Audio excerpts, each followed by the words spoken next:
Gustong nasaktan. Gawa mo na! Umalis ka na! Umalis ka na! Sabi ko, umalis ka na!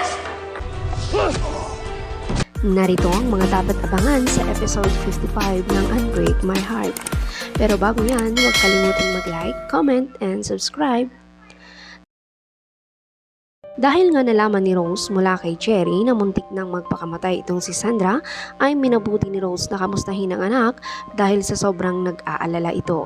Ngunit sa pagdalaw ni Rose sa anak ay tila matigas pa rin ang puso ni Sandra.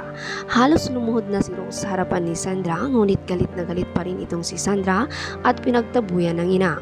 Ganun na nga lang ang pagdadalamhati ni Rose sa kinahinatnan nila ni Sandra dahil sa pagsisinungaling nila ni Renz. Nang hindi mahintay ni Sandra ang pag-alis ng ina, ay kinaladkad niya ito palabas at siya namang pagdating ni Renz at pinigilan si Sandra. Samantala, hindi naman matanggap ni Matt na dahil sa kasinungalingan ni Renz ay muntik nang mawala ang anak niyang si Sandra. Kaya bibigyan niya ng leksyon itong si Renz para tuluyan na niyang layuan si Sandra. Dito nga ay habang naglalakad si Renz ay dudukutin ito ng mga armadong mga kalalakihan at dadalhin ito kay Matt. Habang hawak-hawak ng mga kalalakihan si Renz ay inabot ng isang lalaki ang isang baril kay Matt. Ayon kay Matt na halos mawala na nga daw sa kanyang anak dahil dito kay Renz.